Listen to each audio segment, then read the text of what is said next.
With Halo now heading to the Sony PlayStation, us Xbox fans really get to relive what it must have been like to be a Sega fan in early 2001. I mean, not really. In 2001, when Sega started going multi-platform, the gaming landscape in terms of hardware was very different. PC gaming wasn't as accessible, and PC gaming and console gaming weren't nearly as comparable to each other in terms of game library, in terms of hardware selection, in terms of hardware capabilities. The gaming landscape has changed drastically since 2001, and I kind of resent this idea that Sega and Microsoft are two pieces of the same pie or whatever, or like Microsoft is going the exact same route that Sega did. Sega bowed out of the console war because they'd fucked up in the console war, but they had all these games to sell. Microsoft has fucked up in the console war and they have all these games to sell, but they also have a completely new avenue that Sega didn't have access to at the time, which was the PC market.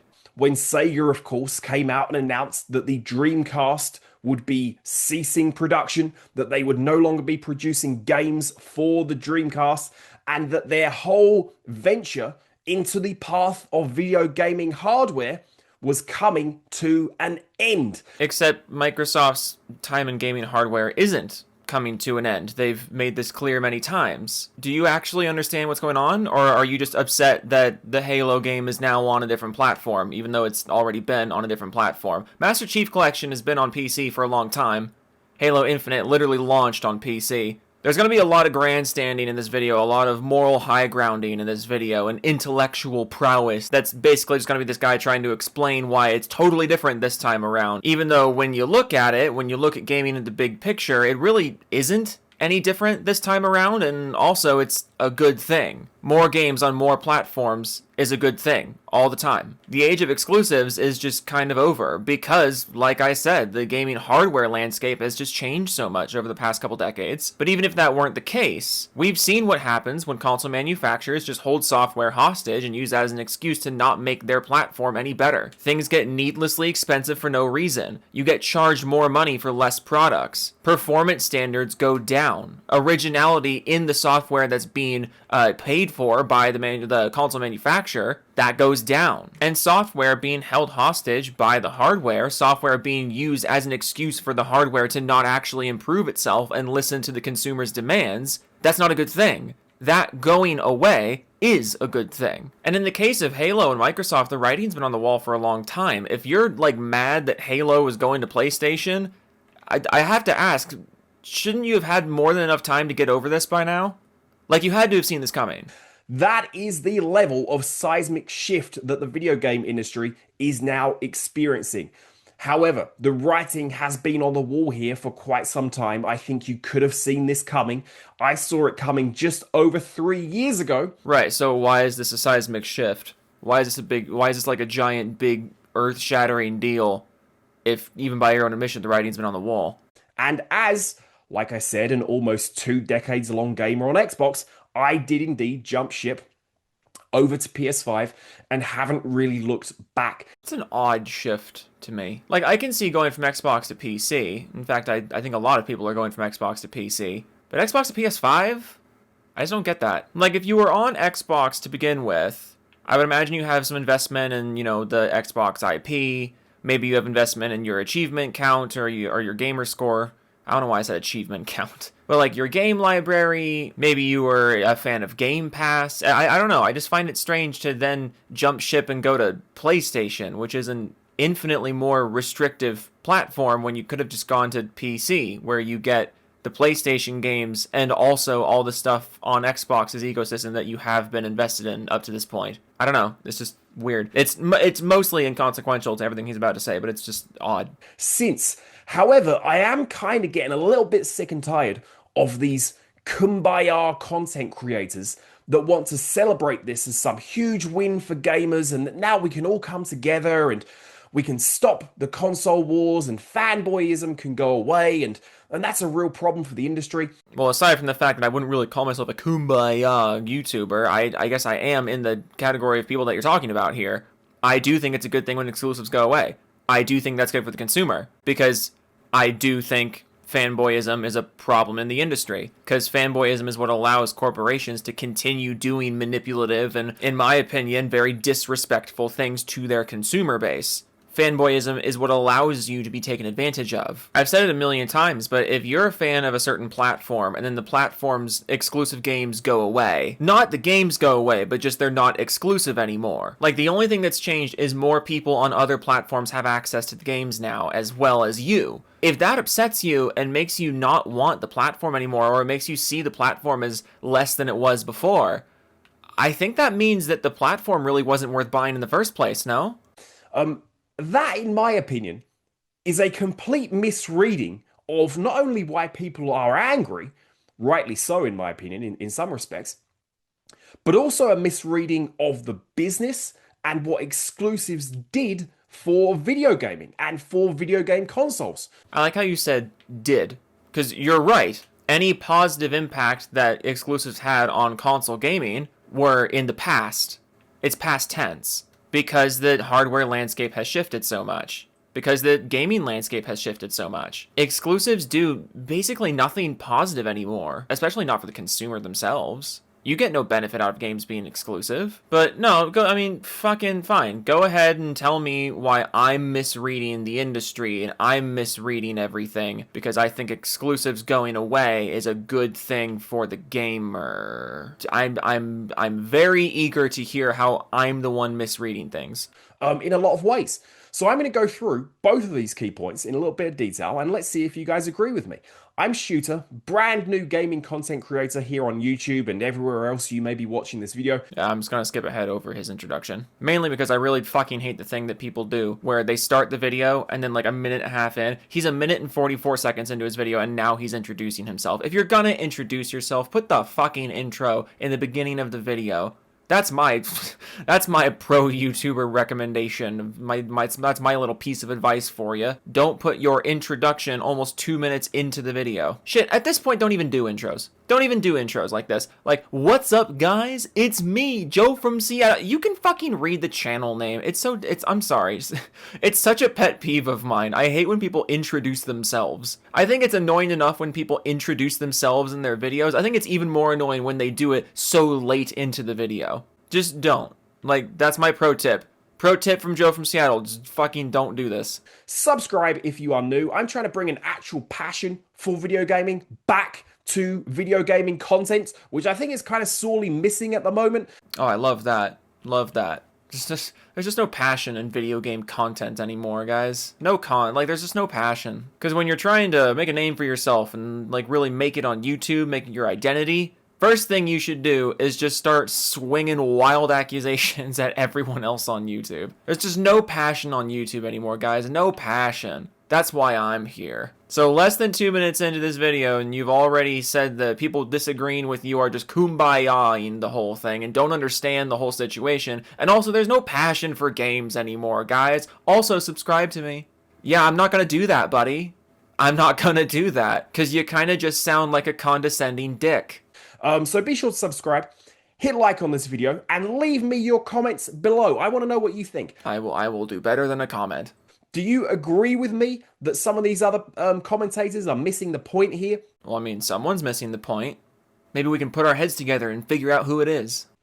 And that this could actually have some consequences on the industry and on the types of video games that we're going to get in the future that are not necessarily going to be good. What fucking consequences could there be for the kinds of video games we're getting because Halo was going to PlayStation? Like, huh? Let me know below, and I had a great conversation with some people back and forth on my first 2 videos here, so let's keep that going. Oh yeah, I said that I was going to skip ahead, and then I just kind of didn't do that because he kept saying things that were annoying me. So I'm sorry I'm a liar. I guess we'll add that to the list of problems with me and content creators like me, is we're all just fucking liars. It's probably because we have no passion for gaming. So let's start out with the fact here that a lot of these kumbaya content creators, hi, it's me, apparently, who are trying to dress this up as some huge victory for video gamers and for the industry as a whole, are really just throwing this word around, and of course that is fanboyism. We throw that word around because it's an accurate word. If you're mad about more people getting to play the game that you like because they're not buying the right plastic box in order to play it, there's not a lot of ways to describe that other than fanboyism. You're a fanboy. I would define fanboyism as arguing in favor of a corporation or a company or a brand or really just anything in general, but arguing in favor of that thing because of reasons that are entirely illogical and don't really have much benefit to you. Giving grace to a brand or a company that you wouldn't give that kind of grace to a different brand or a different company, but you're giving it to this one because it's just my favorite. I like it. And the reality of the situation doesn't matter because I just like it more. That's what makes you a fanboy. And yes, if you are upset about a game that you say you like this game, but now more people get to play it without, and the only reason that you didn't get to play that game before was because you didn't give the right corporation hundreds of dollars beforehand. Yeah, that makes you a fanboy. Because if you like the game, if you like the piece of art on display, you would probably want more people to experience that piece of art. But if you don't want people to experience the piece of art unless they give hundreds of dollars to a corporation for a piece of hardware that doesn't actually have any impact on the piece of art, that would make you a fanboy. Because that doesn't make any fucking sense. Your opinion benefits a corporation that doesn't even know you exist, and your logic for defending them makes no sense. All that to say, I think the use of the word fanboy is perfectly appropriate and perfectly consistent. The only reason people are angry or upset about this is because they're fanboys. And you know, what sense does it make to defend your plastic box versus my plastic box? These people are all morons. All they want to do is argue on the internet all day. I mean, yeah. Yeah. Hold up, wait a second. That is about the lowest level, least critical argument that I think I have ever heard. Wait, you're taking issue with the people calling people fanboys and not the fanboyism itself? Okay. All right. Let's see where this one's going. If we actually trace fanboyism to what it actually comes from and what it actually means, it's a lot more than simply these people just like arguing on the internet about their little plastic boxes. That is one of the most bizarre things I've ever heard. Okay. You must have some very different idea of what fanboyism actually is if you think we now need to look into the history of the word fanboyism. But yeah, sure. Let's just go with this. What do you got? Just explain to me the history of fanboyism and explain to me why that makes me wrong for thinking fanboyism is dumb now. I mean, please grow up and get some analytical teeth behind you. Wow, you're getting real spicy with this. I really pissed you off by existing with criticism of fanboys, I guess. You must have a really amazing takedown of my opinions. I mean, it'd be really awkward if you were talking down to people who criticize fanboys this way. It'd be really awkward if you were talking down to all of these people like this and then you didn't actually know what you were talking about. And you were really just trying to run damage control for the worst kinds of people in the gaming industry. This, my dear, is what we call foreshadowing. What is fanboyism? In a lot of ways, it's driven by socioeconomic factors, isn't it? The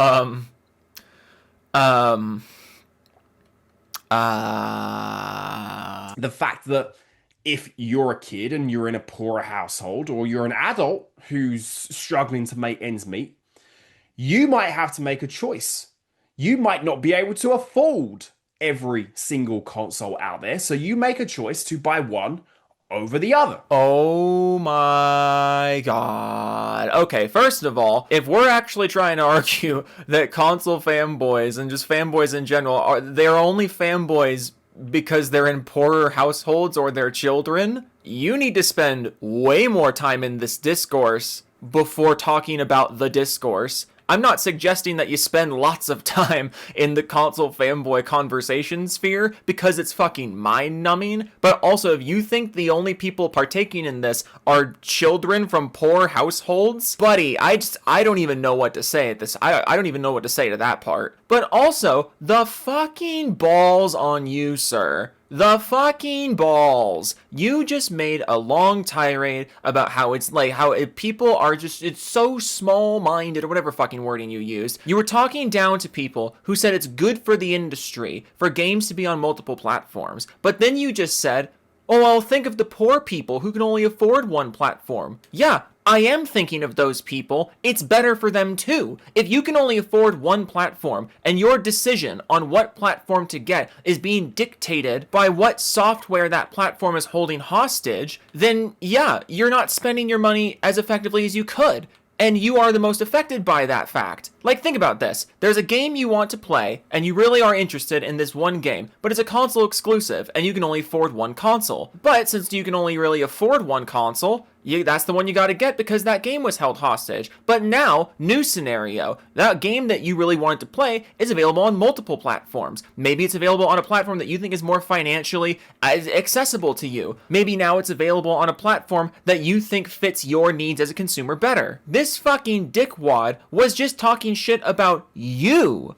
Console exclusives are good for you, you poor man. It's not good for the consumer, for the person with less money to be able to make a better buying decision for themselves. That's not good for the consumer. That's not good for the industry. It's better for the industry when corporations get to hold games hostage and make the most expensive purchase in the games industry, which is your purchase of hardware.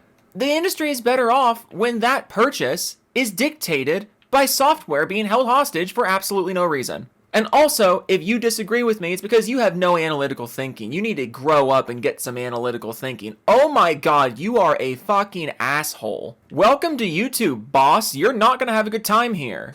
And what tended to be the real biggest factor in that decision, of course, exclusive games. And they shouldn't be. Just because that is a big factor doesn't mean it should be a big factor. Nobody benefits from it being a big factor. That's the thing you're missing here. And I'm kind of starting to realize that this might be why you take so much issue with people calling other people fanboys for these reasons. Just because a corporation demands the industry should be a certain way, that doesn't mean it's actually the most beneficial way for the industry to be. How is this even remotely controversial? So once people made their socioeconomic choice, often really a forced choice because they couldn't just go and buy every single console out there. Right there, a forced choice, because they can't buy every console, but they only care about the exclusive games. Or like in this situation that you're describing, they care about the exclusive games and they can't buy every console, so they have to make a forced decision. Wouldn't it be better if they didn't have to make a forced decision? Wouldn't that be better? You gigantic pawns. What would happen? They would start to become loyal to their chosen console. And is that a good thing or a bad thing? Being loyal to a piece of hardware made by a big corporation and with a curated set of games, the entire ecosystem being owned by that corporation, becoming loyal to that. Is that a good thing or a bad thing? You want to talk about things being bad for the industry or good for the industry. You want to talk about people saying this situation that you're describing is bad for the industry, but this scenario that you're describing, is that better or worse for the consumer? The answer should be really fucking obvious. Nintendo fans, Sony fans, Xbox fans, Sega fans. Again, Sega was a completely different situation because the landscape of the industry was entirely different. That was like 20 plus years ago that happened. Again, the fucking nuts on you to talk shit about anyone who could have possibly had a different opinion than you, and then just completely misrepresent and misunderstand the situation at hand. You're not going to have a good time on this fucking platform if this is the attitude that you take. And what does that mean?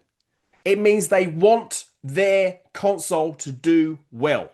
They want it to succeed because they are literally financially invested in that system. Yes. And if games are held hostage, if that system is portraying itself as the only place that you can get certain games, does that make the system more or less likely to do things that benefit the consumer? What you are describing here is a corporation creating a captive audience, creating a captive market for itself. Does that benefit the consumer, or does that just benefit the corporation? Because across the way from consoles is the PC and PC gaming, where this entire aspect doesn't exist, basically. The PC is not an exclusives-driven platform, and yet it's the most popular platform on the market. The PC is not an exclusives-driven platform, and yet it still has the most exclusives, first of all, because developers are just more drawn to it, because it is a more open platform that is easier to work with. But also, the games are cheaper over here, because there's actual competition here.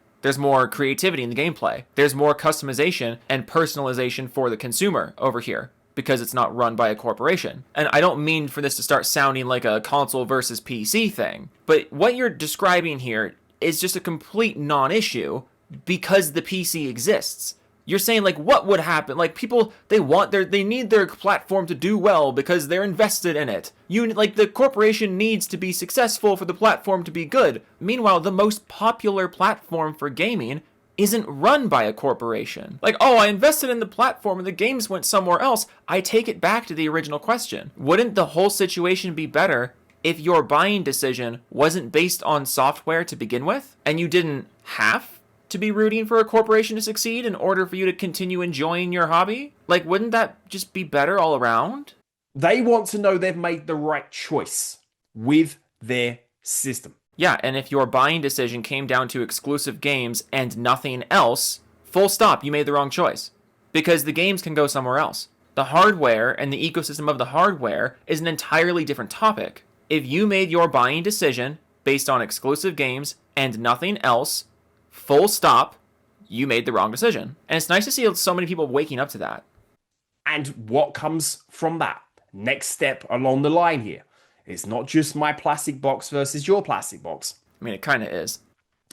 After you've made your choice, your socioeconomic choice, usually, driven by exclusives. You keep saying usually. Like, usually this choice is made by socioeconomic reasons. But, like, what fucking evidence do you have of that? Like, what evidence do you have that people are making their console decisions based on socioeconomic reasons and nothing else? Or, like, that's the main reason why people make these decisions? Like, you have nothing to prove that. And even if you did, even if you're right about that, and that socioeconomic reasons are the only reasons people choose one gaming platform over another, well, then if that's the case, why wouldn't you want games on every platform? Because if that's the main reason that people use for making their console buying decisions or the gaming hardware buying decisions, why wouldn't you want games on every platform so they can make the most informed version of that decision? And now you want the platform to do well. What is also going on side by side, parallel to that? You're having experiences with this console, with this system, with this brand. No. You're having experiences with games.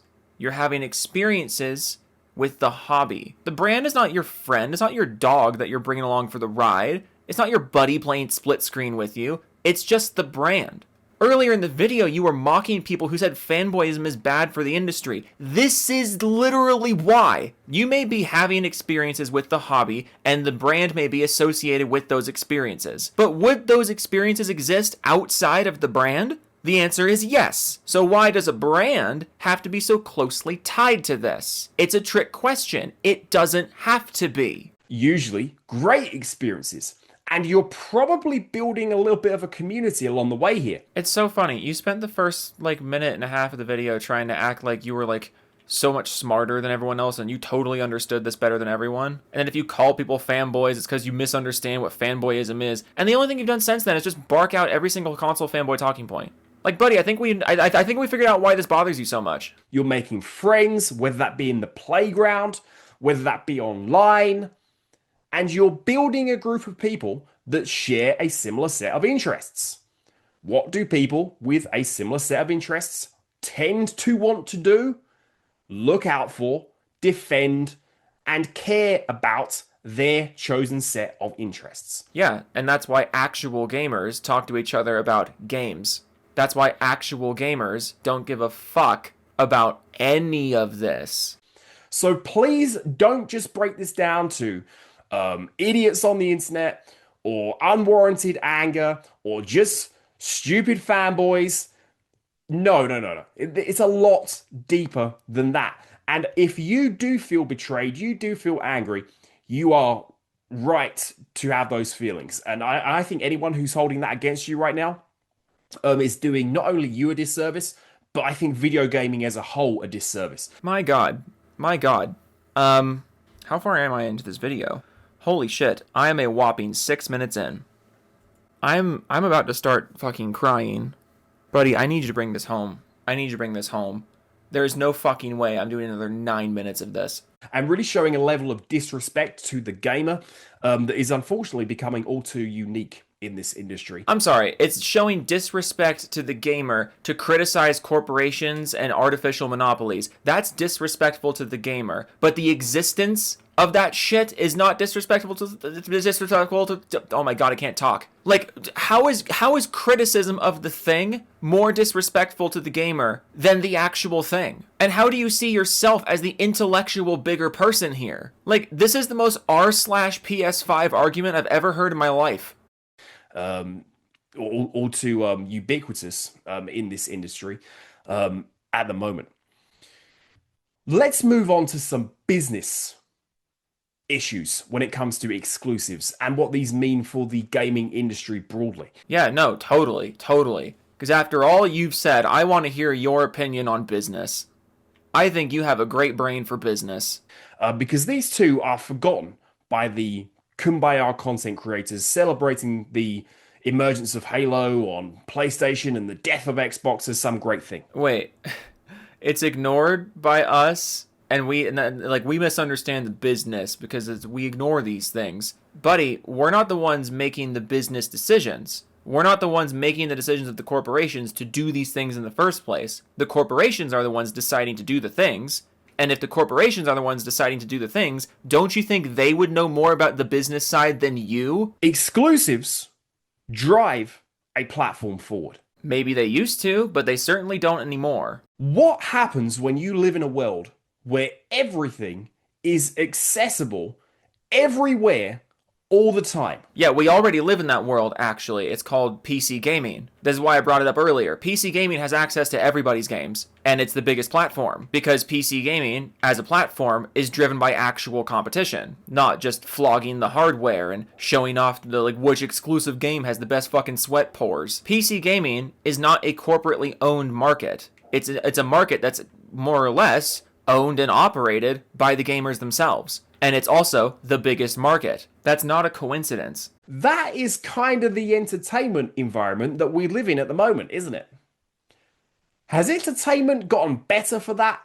Or have instead we just been shoveled tons and tons and tons of generic, mediocre, junk content to feel the fact that we can now access it 24 hours a day, 7 days a week? Yeah, I have no idea what fucking point you're even trying to make right now. I'm once again asking you to bring it home, but if you're trying to make the argument that the loss of exclusives are the reason why there's so much generic big budget slop out there nowadays, that's not the reason. Generic slop has been around for a long time. Like, there's been generic AAA slop in the industry since before the push to get rid of exclusives started gaining traction. Slop is definitely more prominent now, because in a post-pandemic world, a post-lockdown world, there's still a lot of course correction going on with all these corporations who thought they could just throw money at streaming services and shove out all this content that we would just eat up because we were bored. What else were we going to do? All these corporations overhired and jacked up their budgets and their corporations, so they can't just be like, all right,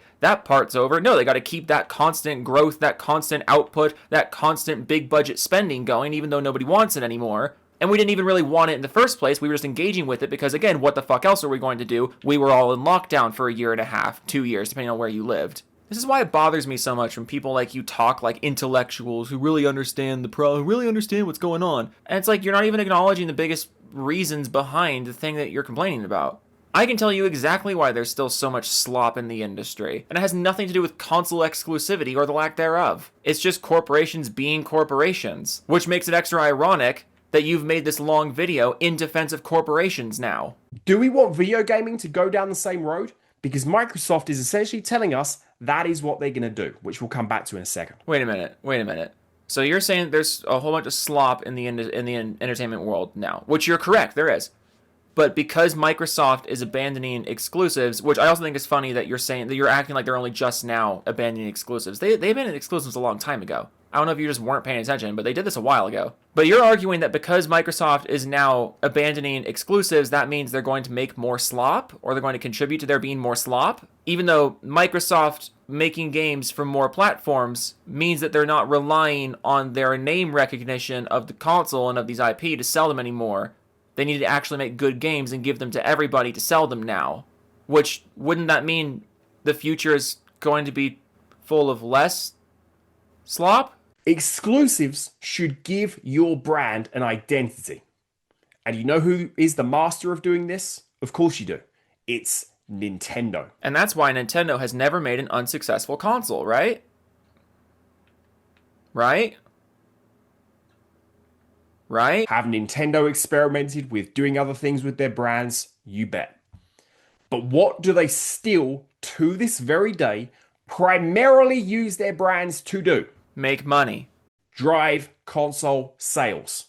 To say, these are 10 out of 10 exquisite experiences, and you can only have them in one place. Wait, are you actually about to argue that there's no slop Nintendo exclusives? And are you actually about to tell me that Nintendo being so reliant on exclusives and exclusive branding, that's a good thing for the consumer? In the face of Nintendo jacking up the prices for fucking everything? Buddy, I can't even pretend to take you seriously anymore. I just can't.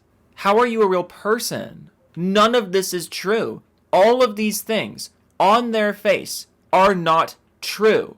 And yet you have the confidence of a 7-year-old on the playground about them. Like, bro, I just can't with you anymore. I just can't. And I won't. So good luck with the channel. I hope you do well. I really do. But this ain't it, Chief. This ain't it. You're not smart. You're just kind of a dick. Anyways, I'm gonna shout out my doofuses now. And you can't stop me, Dad. Max Killer B2 Gaming, Nate Elite, Bill 310 Char, Kimbo Hammer, Smash Die, Faces of Wanny, Fanboys, Grimsy, Shards Nation Bond, Unicorn Rocco, It's a Hard Knock Life, Nice Dude, One Man Savage, People Up in a Bowler Hat, Biscuit 101, The Return of the King, but it's upside down, No Payoff, Official Dregs, Max Killer, The Ward, Vector, Vendetta, Archie, Mechanical Resonance, Sick Nick, Mad Fox 94X, J Induction, Bear Brain, Stick Rider, Broken Crayon, Purple Rap for the Wrecking, No Motorcycle Yet, Just Got My First Car, Devastator 2000, Jake Spider Monkey 1994, Bansh, J Tech TV, Schmo from Channels to Schmidt, Chris Void, Vast Dennis, Dirty Mike and the Boys, Game with the People, Musky, Big Fudge, I'm Proud of the Mariners, Stay True to the Blue, Capital Penguin, Judge 06, Multi-Name, Really Zerd, Oracle, Blast 1314, Jimmy Chops, Step Joy, Drop the Soap, Whoops, Master Killer, Firestorm 2056, Tom Stroll Action, Unknown 18618, The Letter H, Live Action, Scooby-Doo from 2002, deserves an Oscar, Ed Shadow Bear 1789, Kuskun, Benner Fondo, You're Telling Me a Gingerbread This Man, T-Train Rising, Arsene, Non-Vola, High, Partial Mean 8, Vox Auto, Cod May 4372, WX, Gamer 127YT, All Around 1, Snake Ice 227, Game Award 72, MK29999999999 E. Hentai, X Machina Gamma, Fire Hazard 105, Tech Gaming, Jungle Zone, Slim Jim, Lord Baz the Second, Joe Last Dust in the Moat, Galo, Gludo, Without Ism, PC Gaming, Jessica Shepard, Ricky Spout, Yuki Tiki Tabby, Tatamic Dog, Crew in the Steel Angel, Pokemon Stands, Are the Serial Grifters, Baron Von Vader, Harm, Sire 6771, 2 Dex and 940, I saw that Halo video, spelling mistake, Lol, Lamau, Cree Warrior 23, Max the Chef, Sibling in the Chat, Totally Insanity, Psycho Warrior, Black Crow, Praise Be to the Space King, Knight of Cypher, ML04. I own 6 copies of Click 2006 on Blu-ray, Wolf of Midnight, Pig Venus, Steve Wynn Studios, Film Kraken, Ohm Gaming, Tariq Brown, Thor's Game, Maganex, Severin, Evans, Subsonial 3, Skyline for Climax, Pow Pow, Donnie Watson, Nick Gob Godson, Rogue Winter 919, Zane Thane, Kenny Ken Family, Hangman for Hire, Elden Noble, Froskus, Opie, Genesis, Floppy Pingus 97, Mega Keys, Scruffus Go, Ghost, Risagi, Raptor, Tim, Omnisef 94, Blue Hook, Dwayne Wankin, Mr. Techno Squeak, Jody Petus, Smitty Wiggy Man, Jensen McIver, Tesson, Diego Garcia, Kim Against, I American Idiot, Harmon Says, Other Jin, Ono is Justin, Rand, Rui, Tooney, Wayne, 707, Test My Tickles, Wannabe Hubba, Westa, Jay's Fan, Respects the Mariners, Veg, Groovy Nana, Curtin Allenpack, Sal Hathan, I Can't Help It, I'm British, so is this guy. Coincidence? I think not. Actually, yes, I do think it's a total coincidence that there are 2 people in the world who are British. I actually don't think there's any major connection between the fact that 2 people on this planet are British. Okay, toodles.